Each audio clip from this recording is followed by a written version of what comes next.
but always being into fashion and design,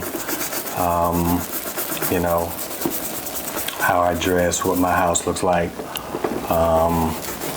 you know, everything inspires just a different viewpoint and creativity. So I don't even remember what your damn question was, but It took me through a journey. I was like, am I walking through a meadow right now?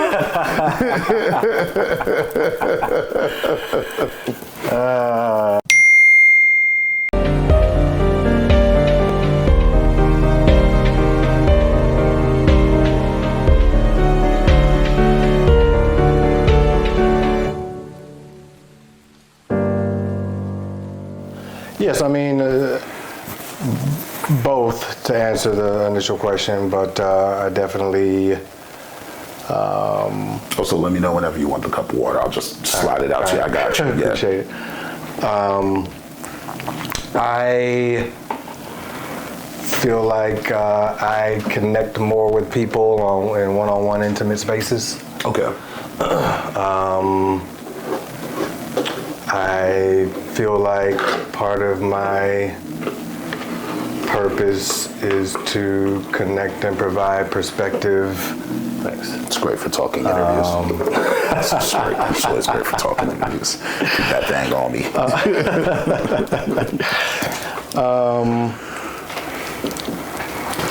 And even as challenging as I find it for myself to often operate at my full potential, I feel like I am good at listening and giving people insight or listening enough to someone and responding in a way that gives them a broader perspective or understanding of whatever potential situation they might be in that has them leave the conversation feeling better, provide a level of comfort and understanding. And so, you know, over time of being that person that whether it be a longtime friend, a coworker, or some random person that, and often a lot of homeless people would approach me and just start to share. I started to see the value that people kind of got from me from my engagement with them and just allowing myself to be open and vulnerable. So I've looked to be more intentional and present through a lot of engagements and relationships that I have. When I meet with my people, normally it's one of my friends coming by, we catch up, chop it up, make sure everybody's good, fam, like what's going on in your life. As I got older, there's been less being out at the bar, engaged, especially having the space. That was my going out, you know, to be there, to open up the doors for all the things happening there. So I think it's funny because sometimes at those events, I could easily be off in the corner just observing. I'm the most non-social, social person I think you'll meet, where I invite and open up my space for people and love to interact and engage to a level, but there are also times where I don't want to. But I still want to provide this space for other people too. And so often it's me getting pleasure from seeing how other people engaged in my space and the connections that were made in my space. And, you know, having a background in interior design, understanding what event was happening and setting it up how I feel like would be best for what was happening, and then seeing how people respond and move based on what I've done was something that I've always appreciated, just having an opportunity to see and feel, and So while I always believe in the larger picture of community, and that it definitely takes cohesive engagement with the community and focus on the goal of what makes that community thrive. It starts with individuals, and so I saw my more connectivity to the individuals, and then seeing what it's like when they all come together. So what are the name of these everyday shoes? The name? Mm-hmm. Beyond Jordan 1s? Yeah. Which I know that's probably a hell of a throwback question with how old these are. Like, do I even remember the name, or do I just remember that they slap? Yeah, I don't even remember. It's all good. So you could just take one pair off, and we're just going to focus on cleaning one pair at a time. Okay. So what color would you say these shoes are? And you could use either the toothbrush or the big brush to start cleaning them in the meantime.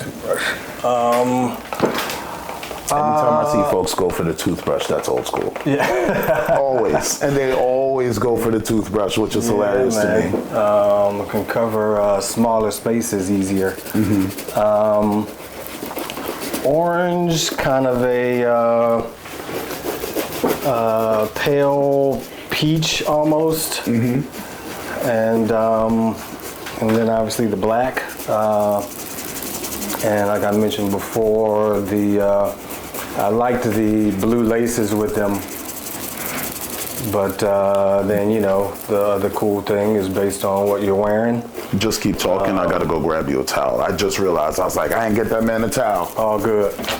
And so based on what you might be wearing with it, that's the beauty of the multiple laces. Just kind of switch it up. And but definitely as they've gotten a little bit more worn, I had to add to the collection and get some other colors and let these rest for a bit. So this is actually perfect. This is giving me a reason to invest in some time and energy to bringing these boys back to life. Thank you, sir. What is your expectancy of an everyday shoe?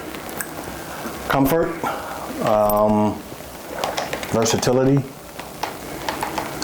based on my life at the time, and look good. And I was late to the Jordan game. I've always been into shoes, but I've also been in retail for a while, and so my wardrobe, including shoes, was often based on where I'm working. And so if the dress code at this place I'm working is more limited, then I'm gonna have a very specific type of shoe that I wear. And since most of my time was spent working, then my wardrobe also is reflective of that place. But if my wardrobe or dress code was flexible, depending on the time in my life, because I used to be more of a boot guy.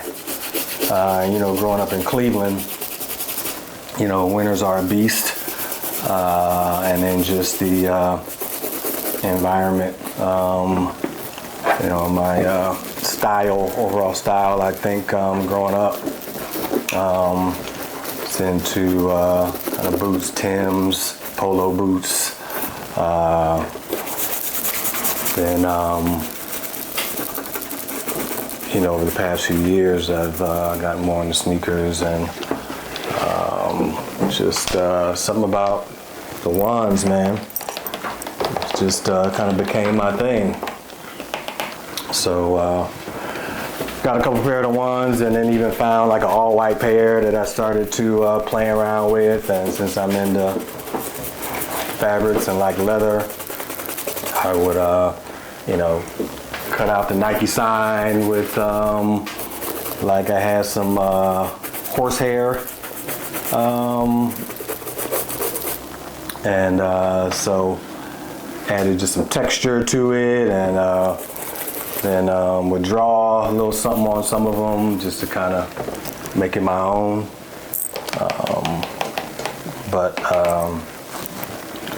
That has allowed just me to expand just my creativity, pretty much inspired by everything around me.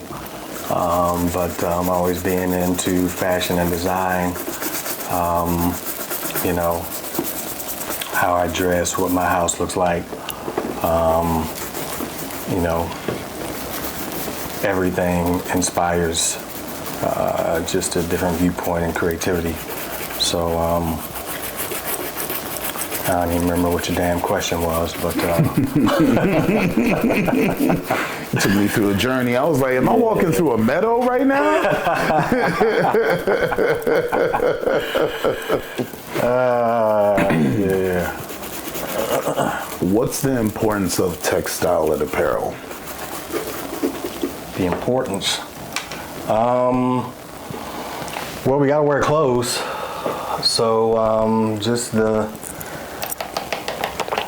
think the main importance is just to protect ourselves from the elements, whether it's warmth and cold weather, or protect from the sun,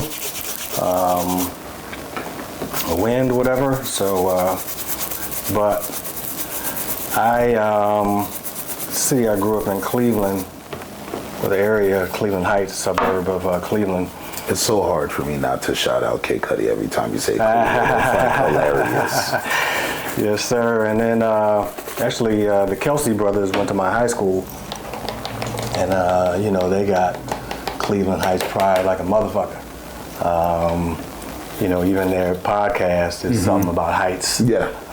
Reference. Yeah. So, that's a great gem. Never thought of that until you said that. Yeah. Now they're everywhere, especially now that they got the big bag. They just got a huge contract. Right, exactly. Yeah. And so, obviously they're a bit younger than I am, but, it's no secret that Travis is into style and fashion. Yeah.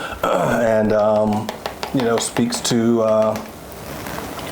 Cleveland Heights being that place that inspired a lot of it. And so it's good and bad because, it became a bit, I think, materialistic in a way. Yeah. Where I was maybe overly focused on how I was looking. And even as a younger kid, where my parents wouldn't buy me the shit that I wanted. Yeah.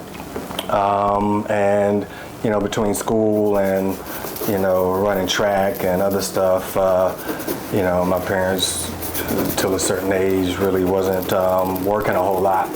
So didn't necessarily have all the money myself to get the stuff that I wanted. Yeah. But had to sell it brick by brick. That's when niggas started stealing. Yeah. You never want to get caught up in that. Yeah.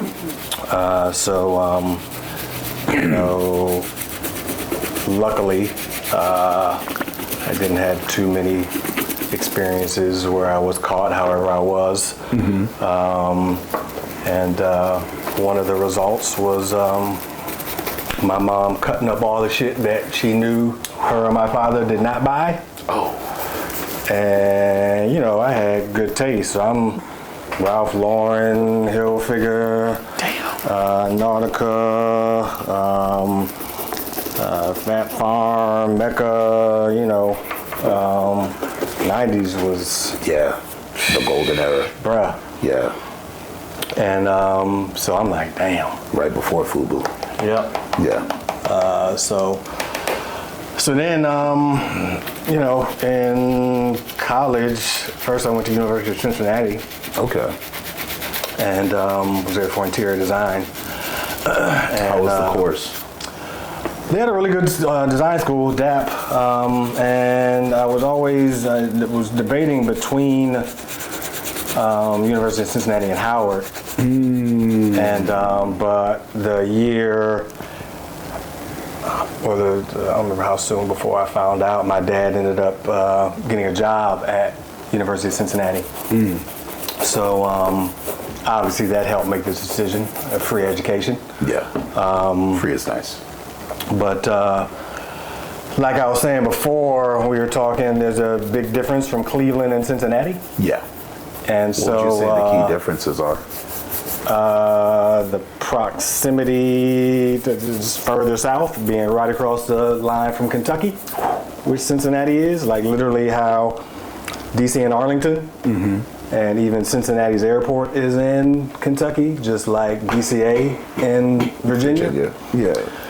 So, you know, my dad was VP Human Relations, Human Resources, and so worked directly under the president of the university. And he was given directive to falsify documents saying that they had hiring practices that they did not. So he clearly didn't know my father very well because my dad went on that shit. And so once he refused however many times, they tried to make him look incompetent and fired him. And I also had my own experiences, just the whole vibe and energy there, the police riding around on police horses, you know, almost like rounding people up after the club lets out. This kid that stayed in the dorm down the hall from me, we had a disagreement, and me and my boys were talking to him reasonably, asking him to turn music down. Even his roommate was like, yes, it is a bit loud. Slams the door behind us. Fuck you, cocksucking niggers. So there was just an energy. And that's when I even got more information just about Dayton. Now Dayton became more heavily populated by black people because they were all kicked out of Cincinnati. Dayton, Ohio. Yes. Okay, you gotta say that. Dayton, Ohio. Yeah. Because you said Dayton, it said like you're saying Dayton someone. I was like, nah, he's in Ohio. My bad. Yeah. You good. You good. So Dayton, Ohio got more heavily populated by black people because they were forced out of Cincinnati. So there was just an energy there that was very different than Cleveland.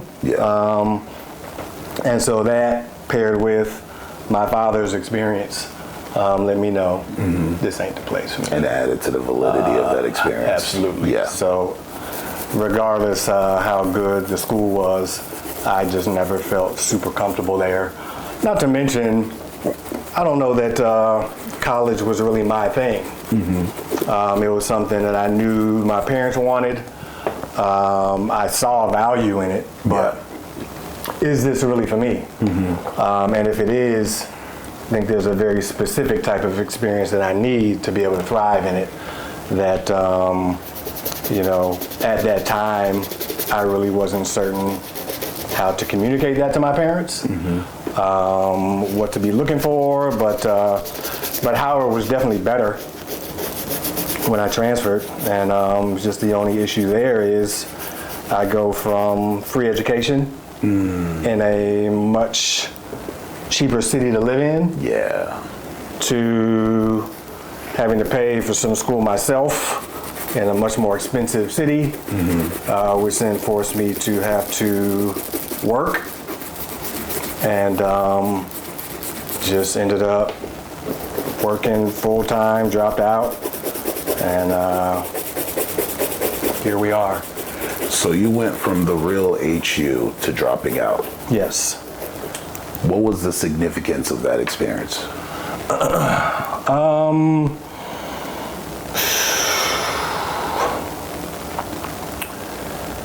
You know, it's two-sided because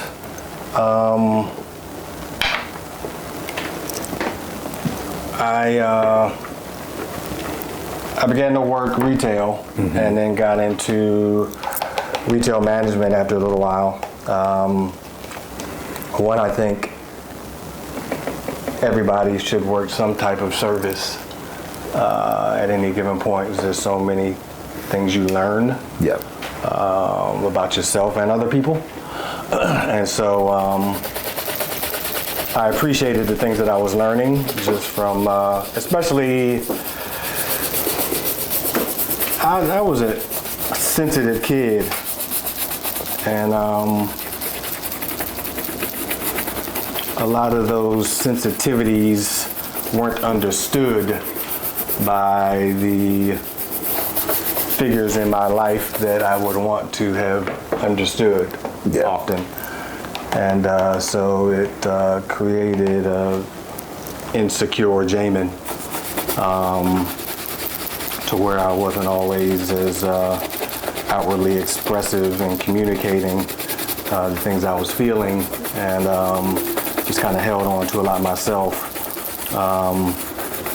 And so management, retail management created a space where I had to learn to better communicate and be open, but also through my sensitivities, I was had a lot of empathy, and so I was always in tune with my staff, and you know, having an understanding of who they were as people, what were the things they do outside of work, how to be able to support that as a manager, and really assist in creating work-life balance, but also just with whatever experience I had, because generally it came a certain point where then I was just older than most of the people. Yeah. So I had just some life lessons that I could also pass down that could be helpful. It also sounds like you moved up the ranks quickly. Quickly is relative. It was, I was in retail, I guess, I mean, my first job when I moved to DC, or all of my jobs when I moved to DC were in retail, and so I moved to DC in '97. And so, yeah, I got into my first assistant position maybe within a year.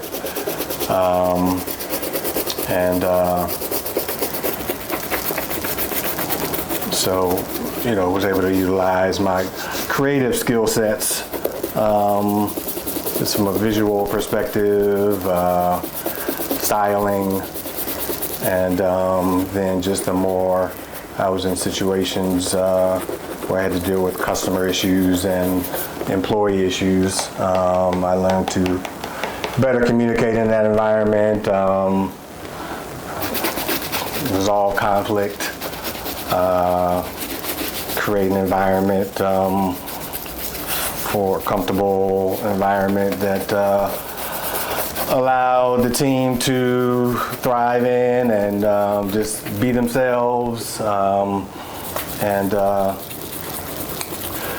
and then obviously the business aspect of it. You know, if you have your own business, being able to run, you know, a store helps with that understanding, especially since, you know, my first business was just with apparel or textiles.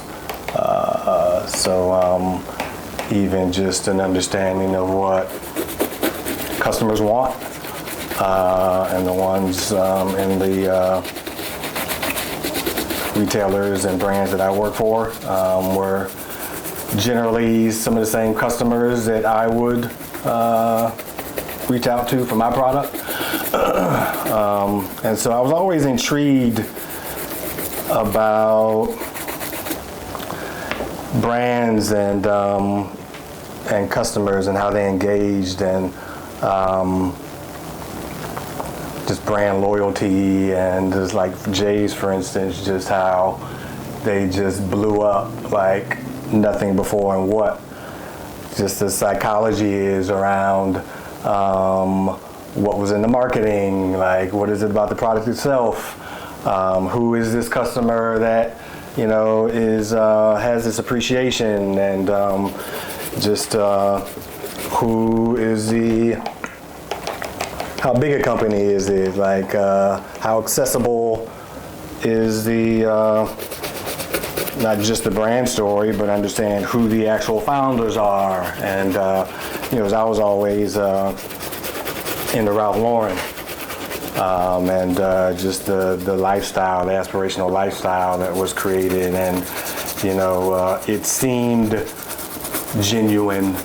And then even hearing the story of just when he was just selling ties, and before he even got to that point, and I saw a lot of myself in that, kind of identifying what not just of the products I like, but based on where I am and how I like to create, what are products that will make that easier. Because when I started, I'm not sure if you know, my brand is Small Wooden Box. And so a lot of people thought that was just the name of the space. But the name of the space, I would give people my card for my textile brand, and you come into space, it makes sense that would be called Small Wooden Box also. And so that's when I just started calling the space Small Wooden Box. So the name of your brand was Small Wooden Box. Yes. And the name of the series was Small Wooden Box Concert Series. Yes. Do you know how genius that is? So you go from being a textile and apparel company to being a textile apparel company that has an entertainment branch. And so it literally becomes a lifestyle brand at that point. Yeah. And because even before, because it's with the textiles, it was Small Wooden Box, and that came from, when I think of small wooden boxes, I think of like a jewelry box or a humidor or even our homes, and we put things in them that we cherish and that we pass down. And so I wanted people to do that with the products that I made. And so then when I started opening up my space for events, I would give people my card, they would just automatically assume that it was a space for the events, because a lot of people didn't even know I had a textile brand. And then, me, Adila, and Kareem were trying to think of a name for the concert series, and we were talking about all this other random shit, and they were like, just call it Small Wooden Box Concert Series. And like, that makes sense. And so, also keeping in mind, the point was to market the business too. Exactly. Which is very important. Exactly, yes. Yeah. And it was to market the space, not even necessarily my textile brand. Yeah. I was looking to drive more traffic to the space, but in a different way, because since I always lived out of the space while hosting these events, I had to kind of walk this fine line of promoting it while not, communicating it as just another spot you could just roll up on and pop up anytime. Is that difficult, walking such a fine line? Because it's not like, I've been in there before to shoot a music video, right? Yeah. That's not you can't hide anywhere. It's truly an open space when you go inside. Yes. There's no walls. Yeah. There's no doors to shut. It's one of the best open space concepts you could come across in this city. Yeah. Especially from the ground level, because usually when you come across an open space, the open space starts, you get in an elevator and you go up. Right. And then you find the open space. That is literally an open space from the hallway, which starts narrow and it widens as you go to the back, and the space opens up more and more. Yeah. And it has a lot of great natural lighting between the layers of the windows. Yeah. Wow. Dang. And a great library. An amazing library. Yeah. When I was in there, I was like, oh, this is dope. Whoever lives here, I was like, this is great. So it's ironic that we're having this sit down. Right. And I remember walking in there and thinking, if I could live in a space, I think this would be a good start, especially if I shot a show out of it. And then you had that little nook of an outside space, if I'm not mistaken, too, which was dope. Man, that staircase is ill too. The one going up, crazy. And you literally walk right into it. It's the first thing you see when you come in.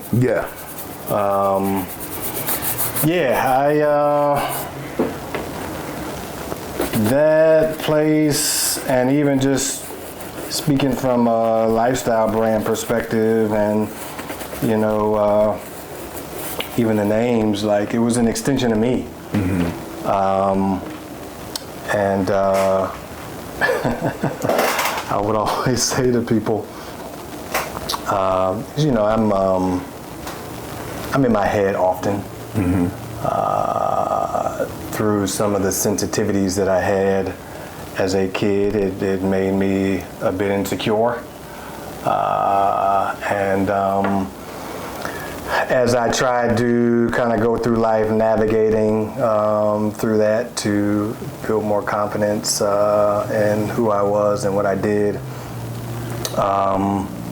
constant challenges, and I always wanted to be perceived a certain way as having it together, and so but I would joke with people often, because people coming into space and they're like, it's always just together and just clean and creative and whatever else, and I'm like, that's the idea, but go open up some closets and these drawers and shit.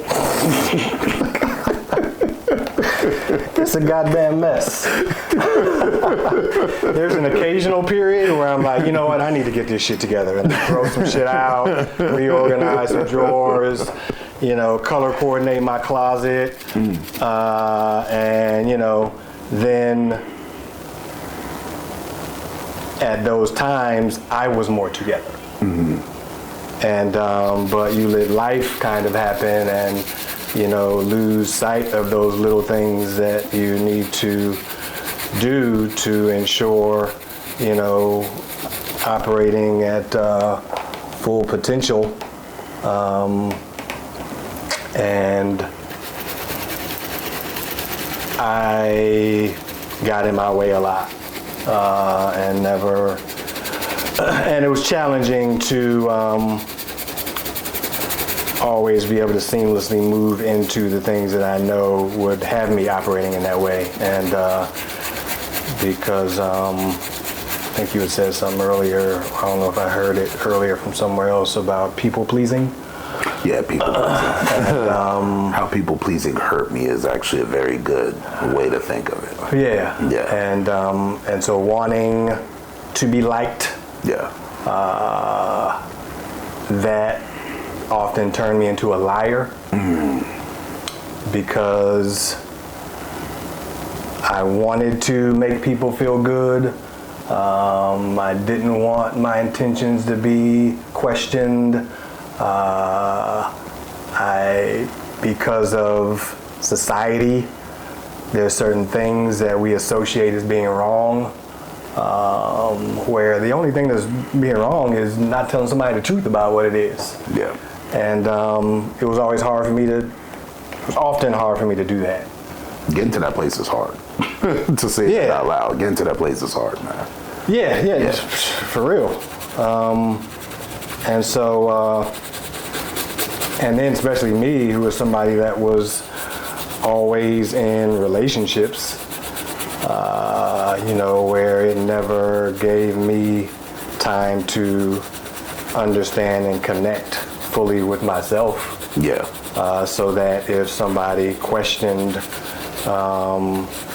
decisions I was making or things that I was doing, then that would take me down a hole of questioning myself rather than confidently saying, no, this is what it is. This is part of who I am. I'm happy with that. we can try to figure out, compromise or meeting halfway, but you're not about to tell me I'm wrong. Because I know me best. Yeah. Yeah. And so as I approach 50, I am settling more into that and recognizing the time and space that I need to have that focus and confidence in who I really am. And while it sucks sometimes to look at the road that has me here, but it's exciting to know at 50 how much life I have to live and getting to know myself better, and how much room I still have to grow to be, that person, while still loving who I am right now, and who I've been, in spite of all that shit. I think I'm dope as shit. Mm-hmm. And you've proven I haven't always shown it to myself. I've been more focused on showing it to other people. That sucks. Now you gotta enjoy who you are when you're in there. Yeah, and it's just on a deeper level, because we all got patterns, whether it's stuff that we picked up from our fathers, our environment, whatever, and it was easy to look at a lot of those things as being negative, but I recognize now the only negative thing is just me not really being fully honest with myself and people around me. And so even if it is something I want to change, it still is okay. And I'm still, we're all constantly, have space to grow and evolve. And, but I wanted to be able to be consistent with that is based on myself, not necessarily the people that are around me, or the places that I'm going. And obviously I've always been relatively in tune with people around me and what I feel like they need from me. And so I tailor some things based on that, but ultimately still not changing who I am. And so, I'm excited for where I am now and approaching 50 and, just seeing what I'm able to bring to other people. And because even in being on my path to fulfillment, I know through my purpose, it shows itself often in what I am doing for other people. And so, walking that fine line also of, still being able to have that focus on other people, but still understanding that I am priority. So, whether that's how I engage with other people, how I create, just how I engage and communicate.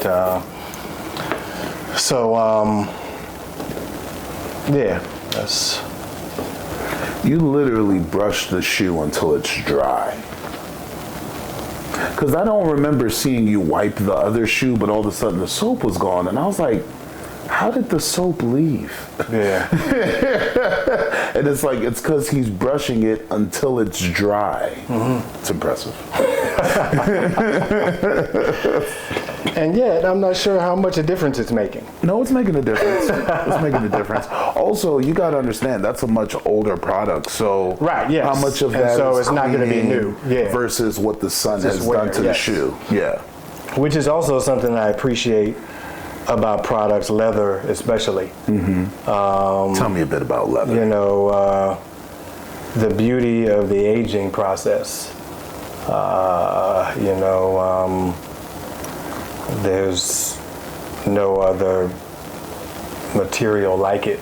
And that's another difficult part, just being in the industry, and there's an evolution.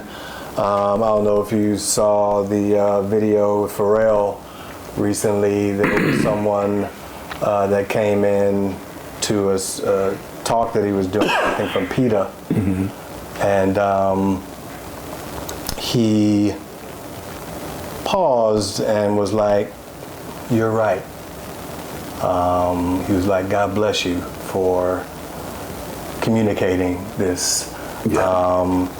But he's also like, after they escorted her out, he talked to the group for a minute, just saying you have to allow time and space for evolution and a broader understanding of what your role is and what and how you create.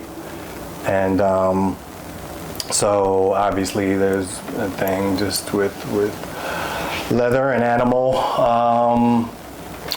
products, and you're never going to make everybody happy, and so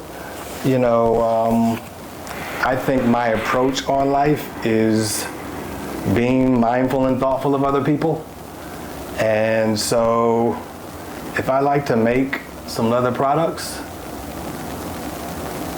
I'm going to make some leather products and do my best to be responsible, but also understanding other people like leather products also. And there's a whole industry where people eat these animals and they get rid of these hides. And so even if it's just identifying manufacturers that I have a better understanding of where it's coming from, and how large quantities I'm making, and then even taking already used products and breaking those down to make new things from. It's something that I love to be able to do. So but from bags to I add leather to the backs of pillows that I make, and shoes and jackets. I don't make shoes and jackets, but I've always appreciated just how leather ages, and it tells a story. And my tagline for a Small One Box is make the everyday extraordinary. And because I've always felt like I have we all have different perspectives, but the way I'm able to visually show my perspective,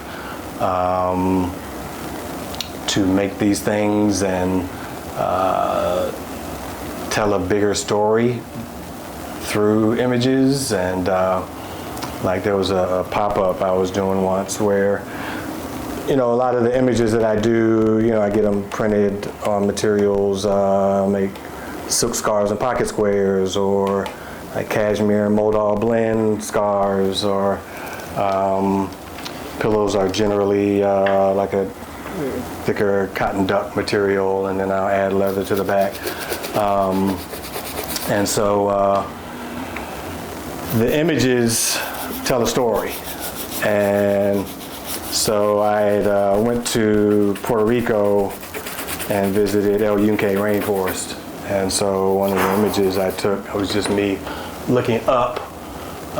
So it's just leaves and branches, and very organic. And so that's why I like to do pop-ups. It was always better for me versus online. Because one, small businesses, obviously people like to meet the maker. But this isn't just me, getting a random image or just making other products. This is an experience that I had that I can share. And so I can tell the story about walking through El Yunque rainforest and it starting to downpour in the middle of me going through this place. And it rained in the rainforest. Yes. and then just what it was like looking up and seeing these trees and capturing this moment. And there was a woman that had admired the pillow and then said she was going to go just look at a couple of other booths, and then she may be back. And I hadn't told her the full story yet. And then so when she came back, I was like, so this was taken in LU Cane Rainforest, Puerto Rico, blah, blah, blah. She's like, I'm from Puerto Rico. I need the pillow. And so, you know, it kind of goes back to my time in retail and how I've like to see what it is that attracts people to products and brands, and so I've been able to see firsthand what that is about my brand and product, and it's not just the product; it's me also. It's You my are the story. greatest product. Yes. Yeah. And so you know. Just kind of started going on after your question about leather. I just said, tell me about leather. Yeah. Yeah, that's it. You've been doing the right thing the whole time. Like, you're telling me about leather. Yeah. And then we got into the forest and that experience and how that poured into the product. Yeah. But even another good thing, just with leather, there are different types. And so, you know, you may have like a pull-up leather that has more oils infused in it, and so you know it shows more easily when you touch it or bend it or distress it. Distressed leather that comes already just kind of distressed, which gives a whole different type of look. You got to explain what distressed is. Kind of already pre-worn. Okay. Or you know, sometimes it may go through a specific process. Some might put some in a kind of dryer, just like with denim, with different types of stones or some things, which kind of beats it up a bit. I've never heard of that before. Putting it in there with stones? Yeah. Okay. So the plethora of knowledge that you have and the techniques has been amazing to me. I just want to let you know. Because I've always wanted to interview someone that has this background. Yeah. So when I found out you had this background, the person who inspired the way this room is set up actually does what you do. Okay. And her interview was on Complex Blueprint that I'm looking up right now to show you. And she had your background. She went to school for this in Texas. Oh, nice. San Antonio, Texas. What's her name? I'm trying to look it up right now because I'm like, I haven't seen it in forever, but it's just like, as soon as I see her, I know exactly who she is whenever I see the interviews. Yeah. Yeah. Yeah, and just different brands that I work with helped with that. Obviously, you know, you have to be able to have a certain level of product knowledge to pass on to the customer. One would hope. And, well, true that. Not always read and delivered in a way that's the way it's intended. But me, often those times, either being assistant or store manager, having to be the one to pass that information down and want to ensure that we're as productive and efficient as possible, that I want to ensure that the team is knowledgeable. So, you know, I work with brands like Fry, Boots, so leather goods. Back to Boots, that's a full circle moment. Yeah. Yeah. Filson, I'm not sure if you're familiar with the brand Filson. No. It's Get me hip. an Americana brand. Started around the gold rush. So like heavy wool coats, wax coated jackets. The smells in those rooms must be amazing. Yeah. And then just kind of an outdoors brand, so fly fishing stuff. But so around since like 1897. But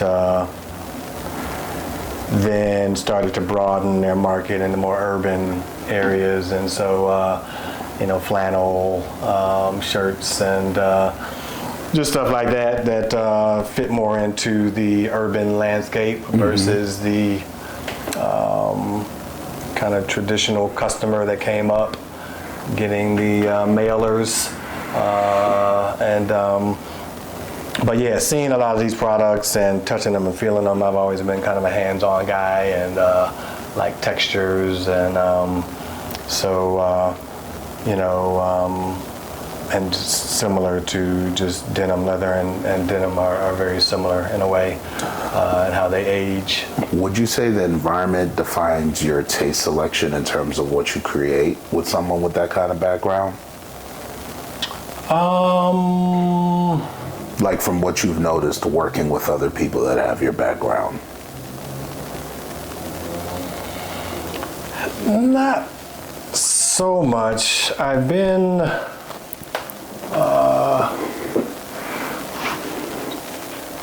I'll send you the interview. An amazing interview. cool.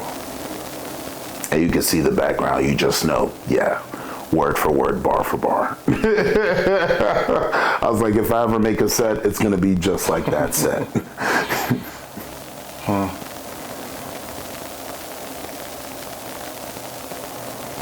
Yeah. Yeah, I'll have to check that out.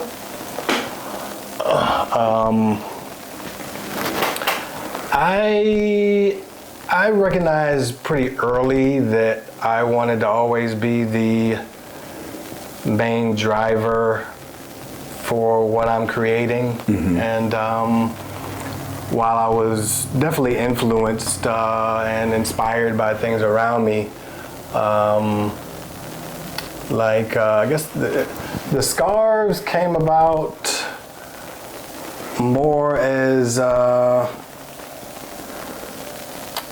it was easier to transport. Like when I was doing pop-ups. Yeah. Because even with the pillowcases that I did, I would always provide the insert because I wanted a certain quality insert. And so I wouldn't depend on my customer to get their own pillow insert. Yeah. I wanted either a 90-10 feather down blend or 75-25 feather down blend to provide a certain level of cushion and Did you ever have your comfort. name, like written in it like Jamin?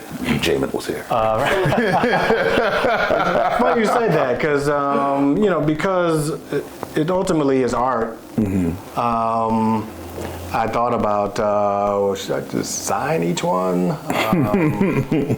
But your signature could have technically been a feather, like the pen joint. Yeah, the original logo for the production company, Twin Hearted Scripts, which is the original company I made with my friend who passed away, who's the reason all this exists. The name was called Twin Hearted Scripts, and the logo was a book. And someone started writing at the top with a feather pen, and someone started writing on the opposite end, down corner on the bottom. And the point is to meet everybody in the middle. And that's what an interview is, and a sit down is. You're meeting someone in the middle of their story. Yeah. That's dope. Got to. Always got to execute it well. Yeah, absolutely. So I guess while it wasn't overly influenced by what's around me, maybe certain details within the products may be influenced by certain things. And so it was always led by my images. So when the scarves happened, that was easier for me to transport. The cost obviously was lower than the pillows as well, so I'm not getting this insert. I've always been a big accessory guy.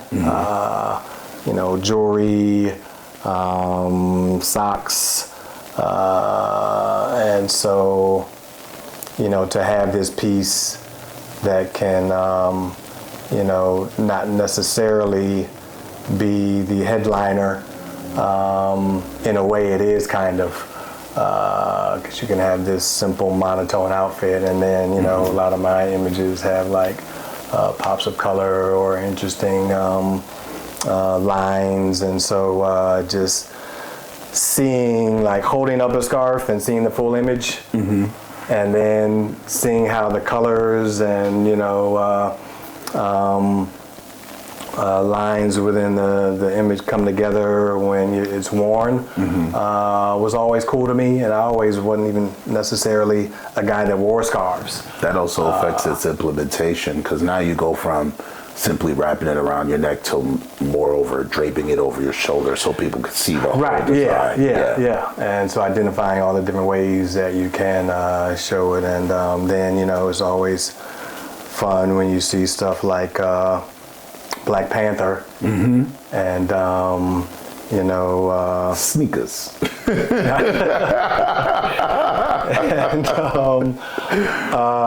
and the scarves that were worn, the style that was worn, just that was highlighted, and so to see these other Black designers, especially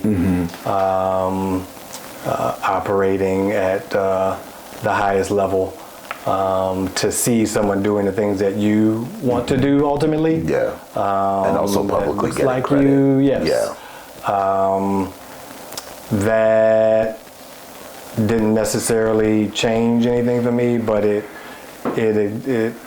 reminded me I'm doing the right things. And not because I'm doing it because now I see this person doing it, because I was already doing it. But just seeing the potential in it and feeling like my shit is just as dope as that is. And especially, when you look at resources, especially being in DC, like weren't necessarily resources locally as far as manufacturing. And you got a couple fabric shops, but in the whole scheme of things, it's small. So trips to New York occasionally.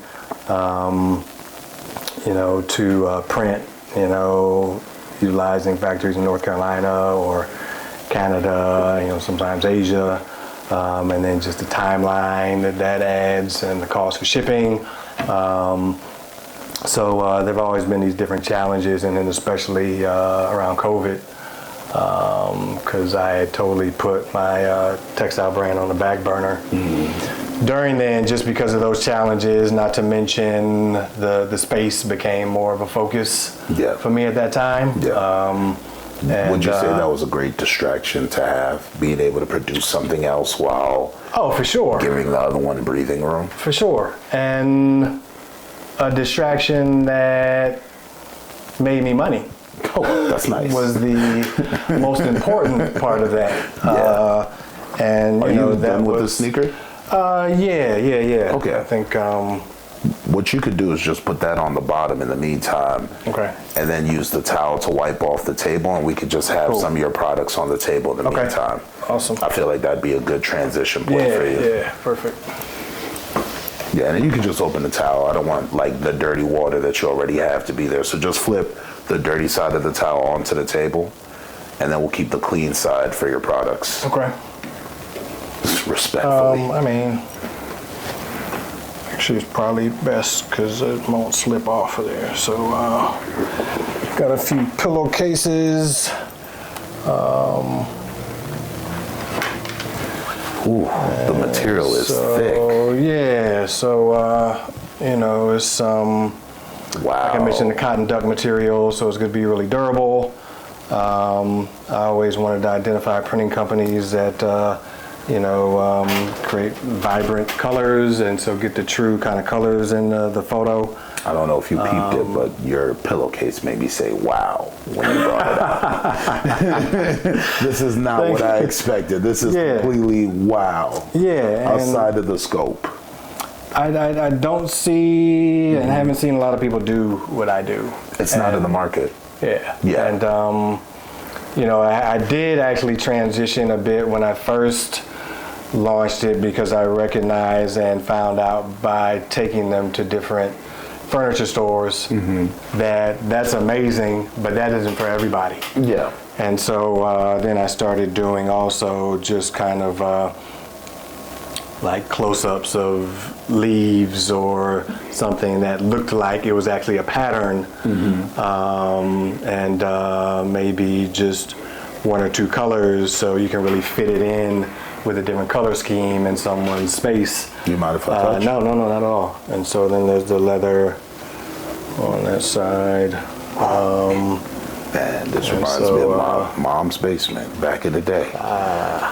The texture. And then, I do a hidden zipper and all of them. And so this was actually a tree, a Magnificent Mile in Chicago, right by the lake. Okay. So you know the locations per picture. Oh, absolutely. And because it's ultimately kind of about travel as well. And a goal also is to potentially start working with boutique hotels where I help them tell their story through the products. Perfect. So curtains, bedding, pillows in the lobby, all images from that prospective city. Would you mind walking me through the process of what it would take to bring something like this to life? Yeah. Or is that a company thing that you'd want to be careful about speaking on out loud? I mean, anybody can do it for real. So, but no one has. At least not the way that I do, I don't think. And I'm fine with if this inspires somebody to do it themselves. Yeah. By all means, do it. As long as people are, I think, creating from a true place for themselves. We're gonna have to put the sneakers on top of this pillowcase for the this is the day of my shoe part. That is hard. That's wow. This was in Amsterdam. Okay. So there were, and I actually have a larger image of the two bikes. You have a thing with the faded oranges, man. Yeah, I like the pop in this, man, and the contrast. Yeah. And to the point of leather, the worn and kind of rusted metal. Yeah. Still staying within the storyline. Yeah.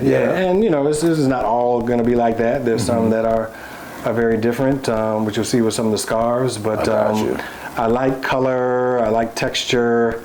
I like depth. I like abstract. I can see it. And so, and that's part of the tagline of Make the Everyday Extraordinary is ultimately this is just two bikes in front of a wall.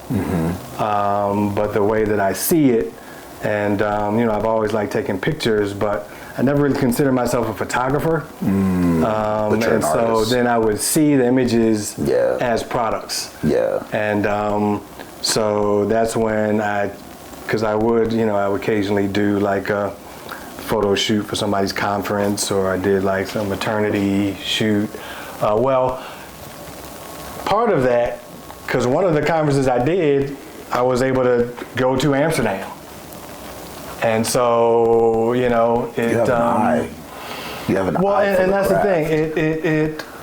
It depends on your customer. Okay. And so, like with the maternity shoots that I did, I was able to utilize my creative and abstract eye and do things a little bit different. And so, that's one of the things that had me stray away from interior design, because you're dependent upon your customers' perspective of what they want. Yeah. I mean, you can get to a certain point as an interior designer and somebody just like do what you do, but it takes a while to get there. Yeah.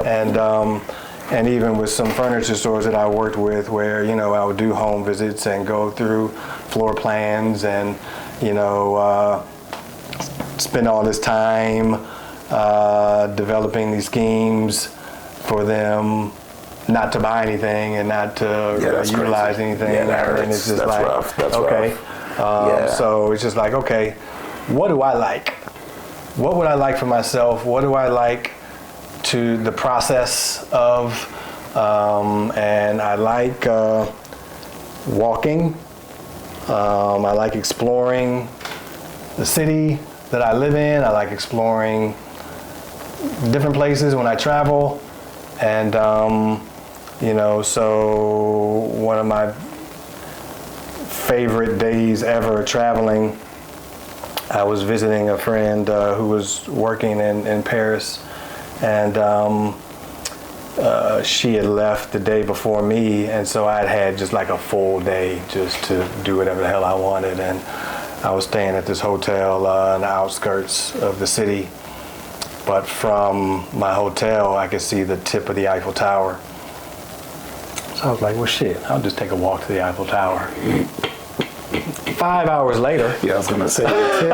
If you can see just the tip and it's the outskirts. Right. And so, but you know, there's a river and walk along the river, so take a picture of the boats and, you know, the architecture and just the streets and, you know, thousands of pictures later, you know, I have all this content that I can break down and make into different things and have these memories for myself also.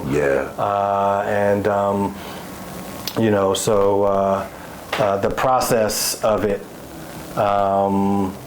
is just a joy to me. And then when I just see something, and often it's not even like, originally it wasn't just this snapshot, it was a larger image, and then I go home and I sit and look at the images and then, you know, crop some of them or maybe adjust some of the color and some of them.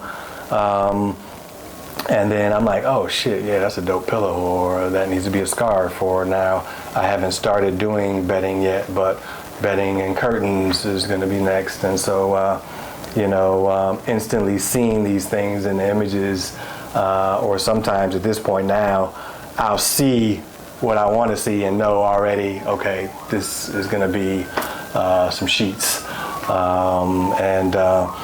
So it's that part first, taking the images, seeing what I want it to be as far as a product. Sometimes just how I take it initially is how it ultimately ends up getting printed. And because before I didn't want to really adjust much about the photo at all. But just as consider myself a designer, I saw the ability to expand further, just kind of adjusting some color and other details and some of the images. So then once I identify the image and what product I want it to be, this one was always cool too. This is in Wells, England. There's a Wells Cathedral, this massive cathedral. Wales isn't where the Welsh are from, right? And not Wales, not W-A-L-E-S, but W-E-L-L-S. Got you. So just walking through this building, there's just wide, winding staircase. And so this is the staircase. And so those are I started stairs. doing more like this, yeah. So you kind of see the curve in the design. I would have never thought those were steps. Make the everyday extraordinary. And so, you know, we see staircases all the time, but, you know, and this was kind of more of some of the things I started to do versus the full kind of picture, so that it kind of fit in more spaces and, you know, was more of a kind of pattern versus an image. Yeah. And then, you know, with again, it gives the worn element. So then use a suede kind of versus a leather, so it adds that texture, and then kind of those darker colors in here makes it pop a bit. What an amazing contrast. And you know, just the everyday things and experiences that we see, being able to create these things that I think are pretty cool and extraordinary. But simple things are extraordinary with the right perspective. So then it's also just about what is the perspective we have in life. Yeah. You know, things don't have to necessarily be extraordinary for them to be extraordinary. Yeah. And if we appreciate more of the little things in life, then we'll probably have a more joyful life, and just perspective and view of, you know, what made today a good day. You know, especially with our phones and shit now, like people are walking down the street, I'll be walking like heads up, like, cause people, how many times a day someone will literally almost bump into you because they got their head in their phone. When there's all this amazing shit going on around, and these trees and the beautiful sky, and you feel the breeze, and you know, I would walk to work a lot, and would often do stories just on my walk, and so you know, there's and it could be anything, just flowers, trees, sounds, and I would often have people tell me how good that was for them, and kind of helped kind of bring them calm and peace. And I have lost a connection to Instagram, and it's become more of a distraction than anything for me. But overall, it's more of a problem, because then there's, when you have a business and a brand and products and things you want to sell and things you want to have in front of people, you kind of need to use that platform. Free marketing. Right. And but it just it became more of a stressor for me than anything, and so I kind of stepped away from posting, and then there were just some other aspects to it that added just stress, just thinking about Instagram, and so I want to kind of get back to doing that, and for no other reason than it creates, recognizing what it brings for other people is good for me. Crucial. Because and then it also becomes just a showcase of different images and video that I've created, and so I'm not necessarily doing the act of it for someone else, but I understand the power that it has for other people, and especially when I see it from somebody else. When I do go on there, I was like, oh, that was just what I needed to see, or just what I needed to hear today. And so I know that a lot of people have gotten that same thing from me, and so just being able to get back to that is an important part of the process. Let's hold off on that for next interview, because we got 10 more minutes. Okay. If you don't mind, how would you feel about putting your sneakers on top of the case? Yeah, cool with that. Yeah. But before that, could you layer the pillowcases? So that you can kind of see. Yeah. This is dope as fuck. I'm just gonna let you know this is dope as fuck. He did that, and I was like, damn. Yeah. Like when you come face to face with creativity, like real creativity, like I wouldn't say an original idea, but just the execution. Man, I'd be like, oh, that's You may want to put that in the middle, because this is the most contrasting one, because they're similar in the pattern of the bricks. Right. Yeah. So that would make them stand out more in terms of the middle layer.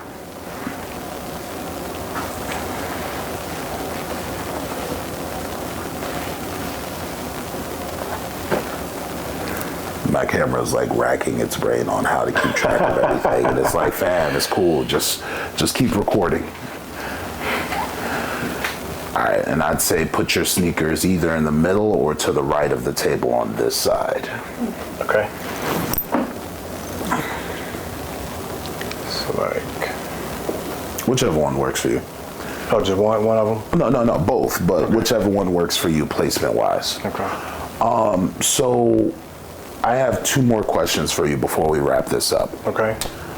What happens when people start to get fed up with seeing you dream, in terms of the situation with the small wooden box concert series and the community? what happens when people get fed up with seeing me dream? Because the community around it, not the artists, the people in the living area, the complaints, the rejecting invitations, the not Well, and seeing honestly, it, for what it was is. legit like one person.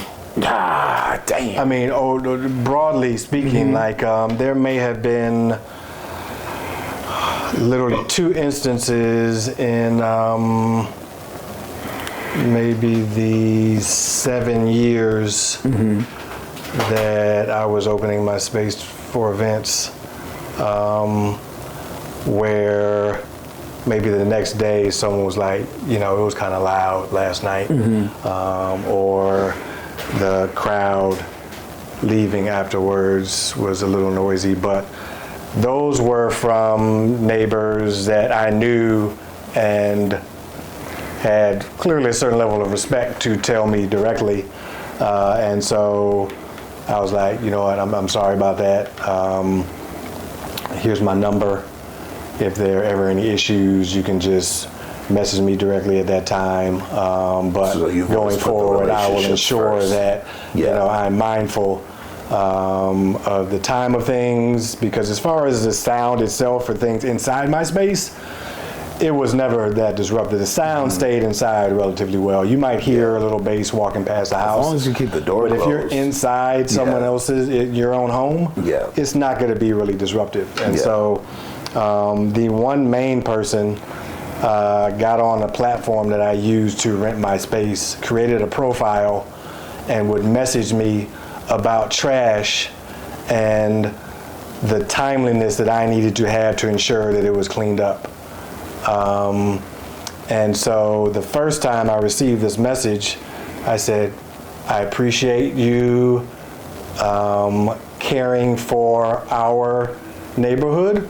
And however, I've been here because I was here longer than that person had been. And at that point, it had been a number of years. And so I communicated, well, living next to an alley, people often dump things in alleys. It could be trash, it could be dog shit, it could be a sofa, it could be a mattress. So one, everything that you see there isn't coming from my home.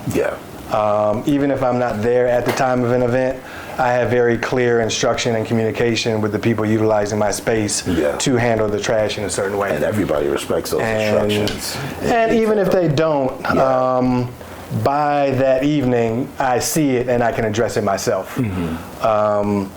However, when collectively, or even if it's one person, dumps a significant amount of trash and I don't have the bins for it, and rats do what they do, there's only so much I can do in an evening to rectify that. And so, I let him know some of those challenges. I said, well, how about, I said, this is the best platform for you to reach out to me about the trash. So I respect your care This for was a public conversation? this. No, this was through the messaging of the platform. So I was using Peerspace. And so he created a profile on Peerspace and sent me a direct message. And so I said, well, this isn't the platform for that. Here's my phone number. Here's my email. You know where I live. Knock on my door anytime. So we can continue this conversation on how we can discuss how to best manage these issues that we have in the alley. Never called me, never emailed me, never knocked on my door. Continued to message me every time he felt like there was more trash dumped in the alley than he felt like should be. Assuming again each time that it was coming from my place. And so over time, I then just said, okay, well, I identified a private trash pickup that I could reach out to in any moment if it had happened right after, say, the city picked up. And I just then started to bite the cost of whenever somebody dumps something. Which is extremely considerate. I think so as well. Yeah. And then each time he messaged me, continue to let him know, and then after maybe over on and off a period of maybe a year, saying, okay, continue to message me and I will follow up with the proper authorities and say you're harassing me, not just through the platform either. But definitely through the platform, so you can be removed because you're clearly not on here for anything other than to harass me. Yeah. And so then sometime later, he took it further and went to the city to tell them that I didn't have the licensing to do the events that I was doing. And so then that's when I was hit with fines by the city, significant. Then at that point, I went through the process of attempting to see what it would take to get it rezoned, which would then change my whole relationship to the space, because I would need to then move out if I was to make this commercial. But I saw a lot of potential in the space. I appreciated what it was able to provide for a lot of creatives, small and larger. But just with the time then that I was not able to rent it out, it was killing me. And then just the difficulty in getting a home rezoned in DC just was another just kind of reason. But then after I was thinking about it, like, I'm being approached with all these challenges right now. I've been in the space a little bit over 10 years at this point. I created this amazing space for creatives, artists. But honestly, doing that prevented me the time and space and energy to create in my own space. Yeah. Because I'm constantly trying to have it ready and prepared for someone else to use. And so I then just had a different perspective that maybe it's just time now. And sometimes you have to be forced into a situation that you feel like is contrary to what you saw,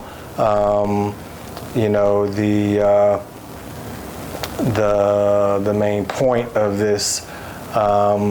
And it just opened me up to see things differently and understand that I want to invest more time and energy into my textiles. I want to be able to paint more and draw more. I want to be able to just grab materials and just lay them out and make a fucking mess and be inspired to figure out different things to make. But when I always have to have the space ready for a walkthrough or an event or something else, then it prevented me from utilizing that space for what everybody else sees the value in. Not to mention, after a while, I love it as a home, obviously. And so playing that balancing act for 7, 8 years, while I found out ways to make it easier or just adjust to it, it wasn't always ideal for what I wanted and needed at certain points in my life. At times really needing that income to sustain, and especially, during COVID, where I was furloughed and, still get a little something, but, not what I need to be able to continue to not pay for this mortgage, but to invest into my other brands and business. Which have to keep going. Yeah. Yeah. It isn't cheap to make the things that I make, especially on a small scale. Yeah. And so it's actually more expensive on a small scale than a larger scale. Man. Yeah. And so that need to continue to dive into the creating myself of my goods is now shifting to be, thank you, that focus as I move forward and live more fully in my purpose. And I recognize also that there are shifts, just like in how and what I create. There was a certain period of a few years where I drew more. There was a certain period during COVID where I started painting more. Certain period where I would take more photos. And so while basically all of it can happen within a certain amount of time, I still typically invest more time to one of those particular areas ongoing. So I want to be able to just be open to creating any new thing any given day and just being tuned to where I am that day. Have the space and time to do that, make the space and time to do that, and not really have any excuses on why it can't happen. I had someone, it's a dear friend of mine, that started out as a random person that I met, at a place that I worked, who started talking about manufacturing, and he said something about Ohio, and so we had that connection, and I'm like literally in the back room and hear him talking to my coworker about it. Come out, we start talking, told him about my brand.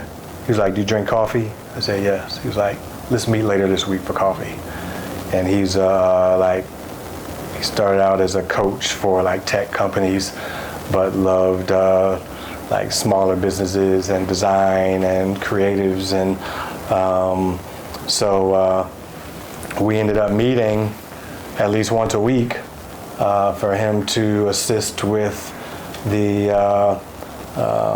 marketing and product development and just other creative ideas. And like 7 years later, he's one of my best friends. And but one of the things he asked me was, what are the things, if you do them, you know you'll have a good day? And like there was so much in that question, and really made me think. And like I need peace in my life. So what are the things that bring me peace? And so meditation, if I meditate, if I work out, running specifically, I'm a runner, it's like therapy for me. It's like meditation. If I read or write,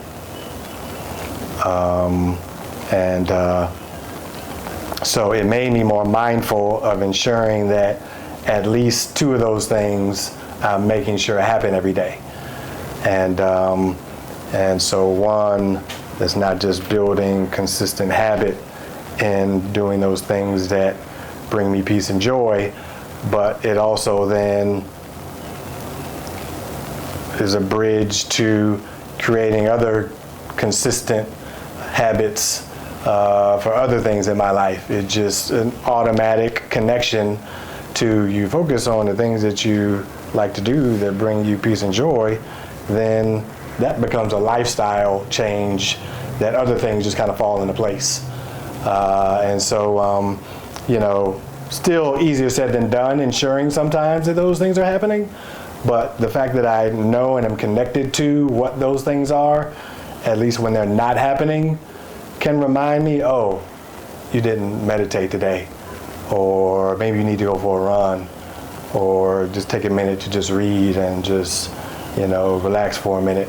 That was just like the simplest question, which gave me just so much insight into myself and the things that I need and want on any given day, but then also more broadly as far as just my life. How would you say you treat yourself in comparison to your everyday shoe?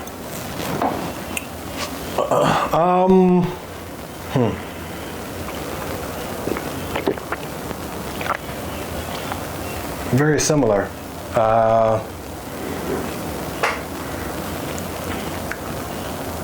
I wake up, I got somewhere to go, I throw my shoes on, get to it, not necessarily thinking about it. There might be a thought because favorite shoe obviously has color, and so it don't go with everything. So I will have a quick thought, okay, what's gonna go with this? But as I'm out and about, I'm not thinking about, 'cause I already know they're comfortable, so I'm not concerned about,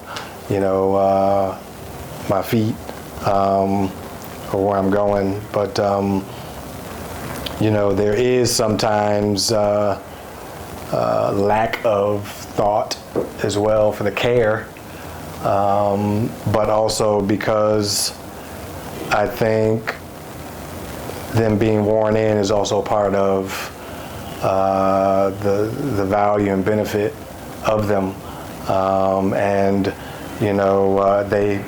they hold up, and so regardless what happens, at the end of the day, I still got another day for me to put them on, and then to serve the purpose that they did the day before. And so, I see some of those same things in myself where, I may not always be mindful of treating it in the best way, but I recognize the resilience and, that even the occasional consistency, if that makes sense, of understanding what I need to ensure that they last. I make sure that I have what I need to bring out most of what I need on any given day. And then there will be an occasional day where I put more attention into it so that they do look better, or I might switch the laces up to present differently or to go better with something else. Looking at people in my life, you shift some things sometimes or change a little bit of something to complement those people around you or to inspire those people around you. And so, I guess those would be some of the similarities. What would you say you've learned about yourself from this interview? I don't know if I learned anything new, but it's a reminder of the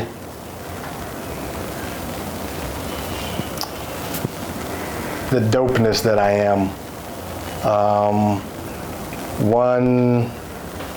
Something made you saw something that you think other people may find inspiring or beneficial to see. So through myself and what I create, it's a reminder that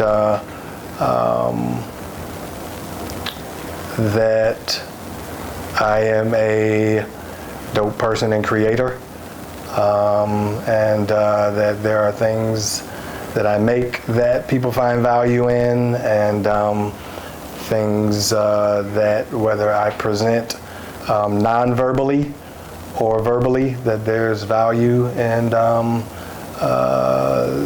things that I say as well. I do sometimes lose sight of the value of my verbal communication, because I've always been a visual person. I once posted something on Instagram of just a small section of my house, and some little design change that I did, and I was like, sometimes I communicate better with the space than I do with people. And because I'm not concerned about how the space feels about it, because I'm naturally connected to the space and can't talk back to me or judge me. And there's always been more concern than there needs to be with the perception. And so having more confidence and recognition of the value of my voice was also a reminder from this interview. All right. You're going to put the sneakers in the middle front facing the camera. Do you consider yourself the CEO of a Small Wooden Box concert series, the producer, the director? How would you title yourself? Or you could just be the creator. A producer. You know, I had opened up the space, obviously, to live music within the first year being in the space. And that was with my direct connection to artists in the city. And so, Like Gordo and them. Was that? Like Gordo and them. Yeah. Yeah. And so, you know, being directly connected with Champion Sound and Jenna Camille and Great Dreamcast, Yeah. you know, One of my before he was best roommates. Dreamcast, and so that, and then, you know, I would open it up to what you call it? Wow, I'm going blank. So far shows, but obviously with Small Wooden Box Concert Series, I was directly connected to it, you know, more so, and it was a larger production, and but Adila was the main creator who came to me and Reem just with the idea. And so collectively we came together on what that would look like. We each played a role on identifying the larger team, and that evolved as well throughout the kind of 3 iterations that we had of it, or 3 seasons, where it was first just the live stream, then opened it up to a small audience. And so even the equipment that was used, and you know, the team got smaller because we needed to have more room for the live audience. And then even the ask was a lot to have you know, this team of people come in and create this production every other week, when we weren't charging for tickets, so nobody was getting paid. And so you know, it was just people that were passionate about what they do. They were passionate about the space. They were passionate about the artists. And so, you know, it was just crazy how everything came together initially, and what it turned into. And so, you know, wouldn't necessarily just say creator, but definitely assisted in the process of the production of each show. And, you know, aside from obviously sometimes assisting, as we got more along, there was more energy put into like the stage and visually, and what that looked like, and, you know, inviting the artists to really bring in anything that helped kind of highlight who they are as a person and an artist. And then in the interview portion that Reem did at the beginning of every show, just what that looked like. And so visually, just the design part, I would spend a little bit more energy into that as well. So, but yeah, long story short, producer. Okay. I'm a producer in Small Windbox Concert Series, and this is A Day in My Shoes.